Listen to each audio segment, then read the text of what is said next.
आज हम विज्ञान भारती कक्षा 7 बल एवं यंत्र के अभ्यास प्रश्नों को हल करेंगे। प्रश्न संख्या 1 है, सही विकल्प को छांटकर अपनी अभ्यास पुस्तिका में लिखिए। आम का पेड़ से नीचे गिरना उदाहरण है। तो आप लोग जानते हैं कि पृथ्वी प्रत्येक वस्तु को अपने केंद्र की ओर आकर्षित करती है। इस लगने वाले आकर्षण बल को गुरुत्वाकर्षण बल कहते हैं या गुरुत्व बल कहते हैं, है ना। तो यहां पर निम्नलिखित में से कौन सा घर्षण बल के कारण नहीं होता है? जंगल में आग लगना, तो जंगल में लकड़ियां या पत्तों या लकड़ियों के बीच आपस में जब उड़ते तो घिसते, है ना, तो घर्षण बल के कारण आग लग जाती है। तो ये उदाहरण हो जाएगा। मशीनों के कलपुर्जे भी घर्षण के कारण घिस जाते हैं। जूतों जब सड़क पर चलते हैं तो सड़क की सतह और जूतों के बीच घर्षण बल लगता है, जिससे जूते घिस जाते हैं। कुएं से पानी खींचना, यह घर्षण बल का उदाहरण नहीं है। प्रथम श्रेणी के उत्तोलक में तो आप एक चीज ध्यान रखिएगा, आलू आलू भारी आया, तो आलू मतलब आलंब से है, भारी मतलब भार से है, आयात मतलब आयात से। तो जो प्रथम वर्ग का उत्तोलक होता है उसमें आलंब बीच में होता है, एक तरफ भार होता है, दूसरी तरफ आयास होता है। द्वितीय वर्ग के उत्तोलक में भार बीच में होता है, एक तरफ आलंब होता है, एक तरफ आयास होता है। तृतीय वर्ग के उत्तोलक में आयास बीच में होता है, एक तरफ भार होता है, एक तरफ आलंब होता है। तो ये ध्यान रखिएगा, तो आपको कंफ्यूजन नहीं रहेगा।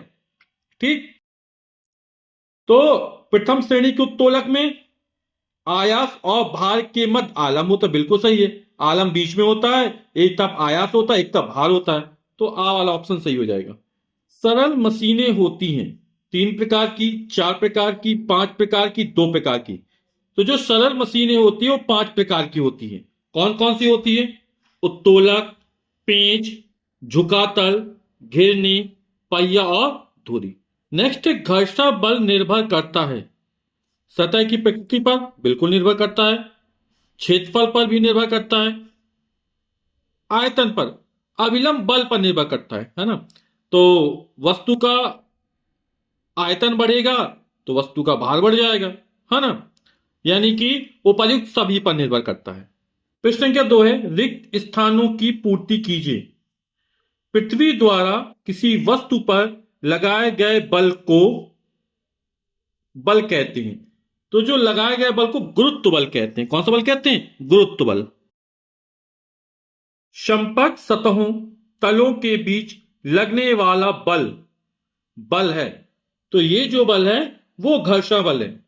और घर्षण बल किसे कहते हैं?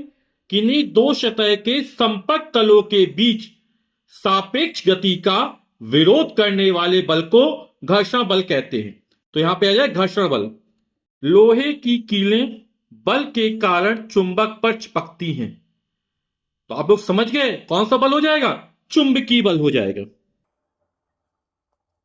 सरौता श्रेणी का उत्तोलक है।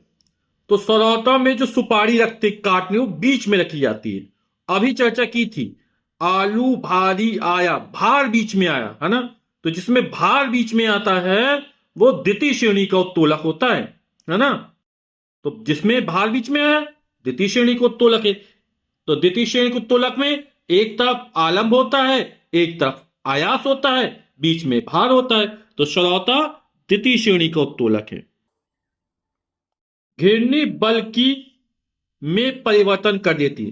तो जब घिरनी लगाते हैं तो कुएं से बाल्टी खींचना क्या होता है? आसान हो जाता है, यानी हम कम बल लगाना पड़ता है, यानी बल की मात्रा में परिवर्तन कर देती है।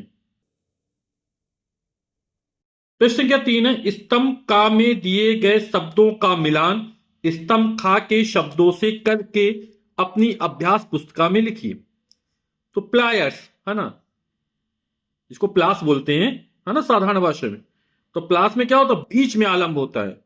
एक तरफ तार काटते हैं, दूसरी तरफ से बल लगाते हैं, आयास होता है, बीच में आलंब होता है। तो आलंब किसमें बीच में होता है?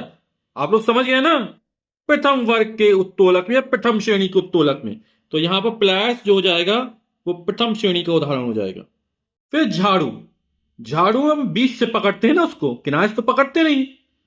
तो आयास बीच में लगता है, और आयास किसमें होता है? तीसरे नंबर पे।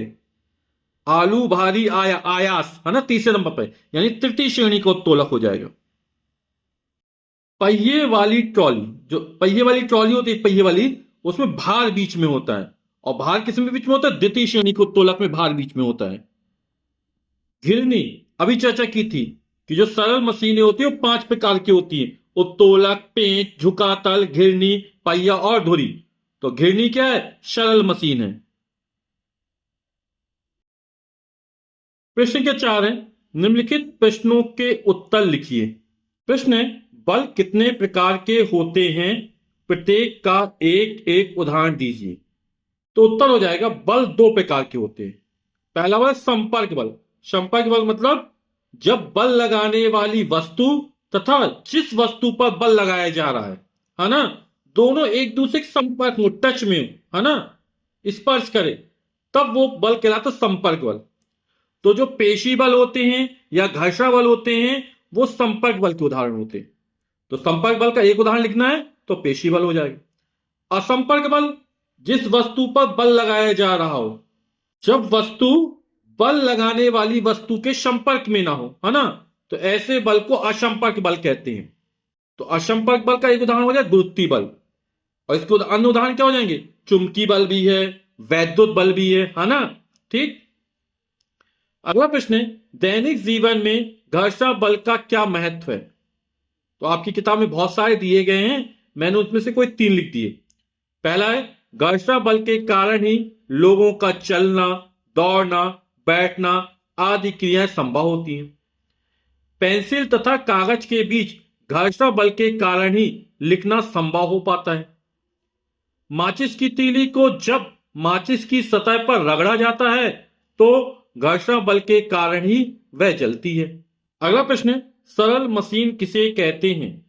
तो उत्तर हो जाएगा, ऐसे साधन जो कार्य को सरलता, सुविधा और तेजी से करने में सहायक होते हैं, सरल मशीन कहलाते हैं। और सरल मशीन कितने प्रकार की होती हैं? अभी चर्चा की थी ना, सरल मशीनें 5 प्रकार की होती हैं: उत्तोलक, पेंच, झुकातल, घिरनी, पहिया और धुरी। अभ्यास का अंतिम प्रश्न है, झाड़ू, सरौता और कैंची किस प्रकार के उत्तोलक हैं और क्यों? तो झाड़ू, है ना, झाड़ू तृतीय प्रकार का उत्तोलक है क्योंकि इसमें आयास, भार और आलम के बीच होता है। अपन जो झाड़ू पकड़ते हो बीच में पकड़ते हैं ना, यानी जो ताकत लग रही, बल लग रही, वो बीच में लग रही, यानी आयास बीच में होता है। सरौता में सुपारी बीच में रखते हैं, यानी भार बीच में होता है, और भार किसमें बीच में होता है? तृतीय प्रकार के उत्तोलक में होता है।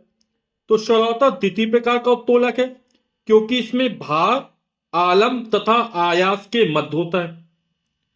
और कैंची जो है ना, उसमें बीच से घूमती है, एक तरफ से ताकत लगाते हैं, एक तरफ कपड़ा रखते हैं या जो काटने वाली वस्तु रखते हैं। तो एक तरफ भार होता है, एक तरफ आयास होता है, बीच में आलम्ब होता है। तो कैंची प्रथम प्रकार का उत्तोलक है क्योंकि इसमें आलम्ब, आयास तथा भार के मध्य होता है।